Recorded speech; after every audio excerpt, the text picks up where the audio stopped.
Hello. Now, the next topic for the class 11th, that is vector form of Newton's law of gravitation. अब हमें vector form में निकालना है, तो vector form में निकालने के लिए मैं क्या करता हूँ, इसका एक पहले डायग्राम ड्रॉ कर लेते हैं भैया आपके पास।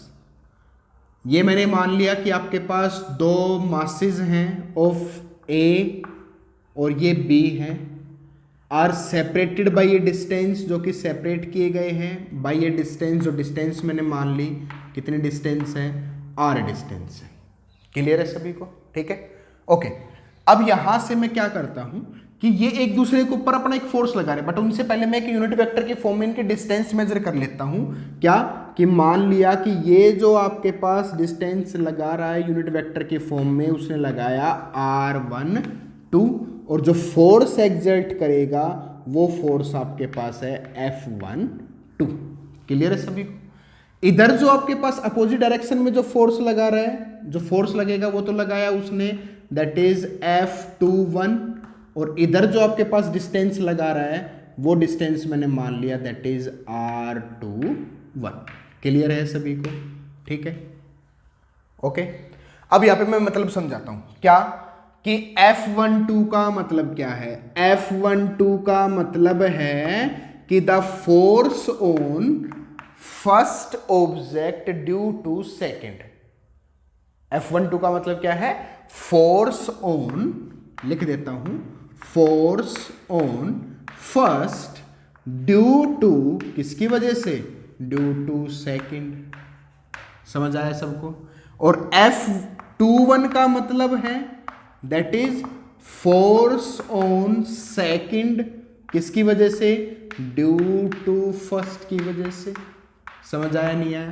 क्लियर है सभी को? ठीक है कि R12 यूनिट वेक्टर मीन्स कि it is the unit vector, जो ये है यूनिट वेक्टर है फ्रॉम कहां से? A to B का, बिकॉज R12 ऐसे लग रहा है तो A to B का, और एक लग रहा है R21 का यूनिट वेक्टर, ये क्या लग रहा है? Unit vector from B to A का लग रहा है। क्लियर है सभी को? समझ आया? अब न्यूटन ने क्या कहा? न्यूटन का लॉ कहता है, न्यूटन ने अपने लॉ के अनुसार कहा कि F is equal to G_m1 m2 upon में R का स्क्वायर। होता है या नहीं होता? बट यहां से अगर मैं अप्लाई करता हूं तो सपोज करो सबसे पहले मैं F12 ही निकालूं, तो मैं निकालता हूं F12, ये अगर मैं फोर्स निकालता हूं तो क्या बनेगा? That is G_m1 m2 upon में R का स्क्वायर इनटू में, बट यूनिट वेक्टर F12 लग रहा है, देखो फोर्स जो लग रहा है 12 का 1 ड्यू टू सेकेंड, 1 पे लग रहा है ड्यू टू सेकेंड, तो यूनिट वेक्टर कौन काम करेगा? R21। तो यूनिट वेक्टर ने काम किया दैट इज R21 का यूनिट वेक्टर। ठीक है, समझ आया? बट एक चीज तो यहां से ये कंफर्म है कि जो ये डिस्टेंसेस है, दैट मीन्स R जो मैं वेक्टर लिख रहा हूं, जो R डिस्टेंस है वो आपके पास R12 वेक्टर कहूं, या फिर मैं आपके पास कहूं R21 वेक्टर, आपस में बराबर हैं, क्योंकि ये जो डिस्टेंस वेक्टर के अलोंग में करूंगा तो बराबर ही आएंगी। ठीक है, तो इसको लिखता हूं तो ये आपके पास बनेगा that is F12 is equal to में G_m1 m2 अपॉन में डिस्टेंस लेके चला अभी मैं R का स्क्वायर इनटू में ये लेके चल रहा हूं R21। बट यहां पे एक चीज नोट करने की है, क्या कि फोर्स आपके पास इधर लग रहा है डिस्टेंस अपोजिट डायरेक्शन में, तो इसलिए मैं इसको क्या लेके चलता हूं? इसलिए मैं इसको लेके चलता हूं नेगेटिव सिंबल। और नेगेटिव सिंबल का मतलब क्या है? नेगेटिव सिंबल का मतलब वो रिप्रेजेंट कर रहा है कि जो फोर्स रहेगा that is always attractive in nature रहेगा, gravitation force always attractive in nature. दूसरा नेगेटिव साइन का मतलब क्या है? नेगेटिव साइन का इंप्लाइज कर रहा है कि वो आपके पास उसकी डिस्टेंस को अपोजिट डायरेक्शन में ले रखा है। क्लियर है सभी को? अब यहां से जब ये कंडीशन अप्लाई करता हूं तो अब आप इसको कैसे लिख सकते हैं? तो मैं इसको लिख सकता हूं F12 is equal to minus का G_m1 m2 अपॉन में डिस्टेंस का स्क्वायर, डिस्टेंस की जगह यहाँ पे R21 ही लिख लूं क्योंकि बराबर है सारी आपस में। तो R21 का स्क्वायर इंटू R21 का यूनिट वेक्टर। क्लियर है सभी को? Suppose this is equation number first, ये आपके पास इक्वेशन नंबर फर्स्ट आ गई। अब दूसरा आपके पास अगर मैं सिमिलरली करूं कि सिमिलरली अगर मैं F21 अगर निकालता हूं तो सिमिलरली F21 क्या निकलेगा?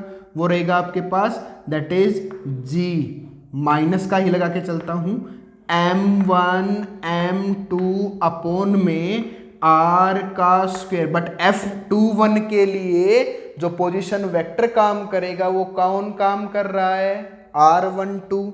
तो ये आपके पास आ गया R12 माइनस का रहेगा। बट अगर फॉर्म में कैसे लिख सकता हूं? इसको लिख सकता हूं that is F21 is equal to minus का GM1 M2 अपॉन में, बट R की बजाय F21 है यहाँ पे R12 है तो R12 रख सकता हूं। तो R12 का स्क्वायर इंटू में R12 का यूनिट वेक्टर।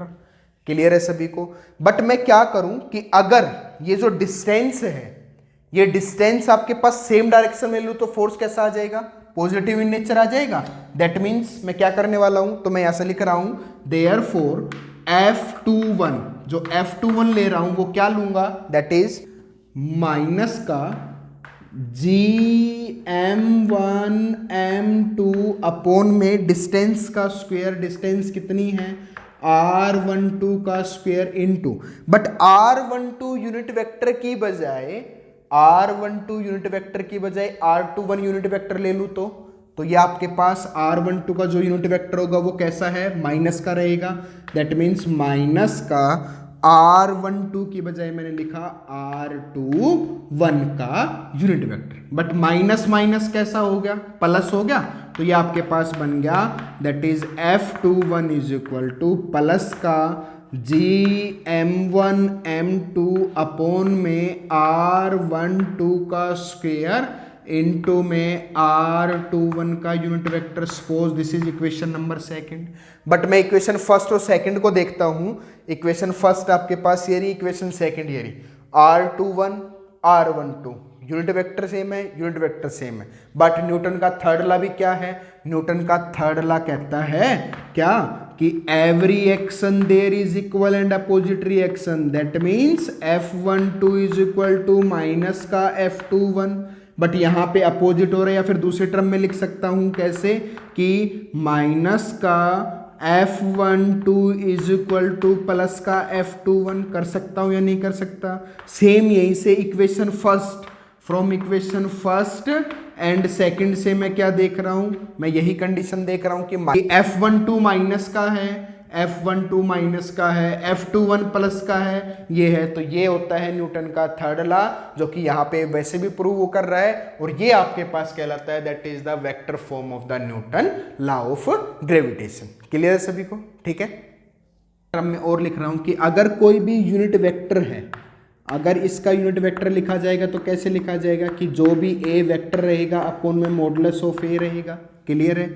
तो यहां से मैं लिख सकता हूं दैट इज F12 को लिख लो चाहे 21 को। F12 is equal to minus का GM1 M2 अपॉन में R21 का स्क्वायर इंटू R21 का अगर यूनिट वेक्टर लिखूंगा तो R21 का वेक्टर अपॉन में R21 होगा या नहीं होगा?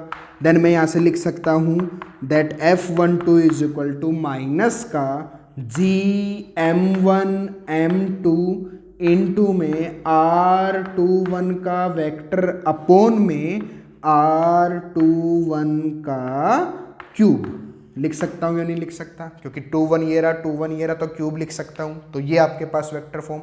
दूसरी फॉर्म में R21 का मतलब क्या है? R1 minus R2। तो यहां पे R1 minus R2, R1 minus R2 and this is the vector form. ये आपके पास फुल्ली आता है वेक्टर फॉर्म में।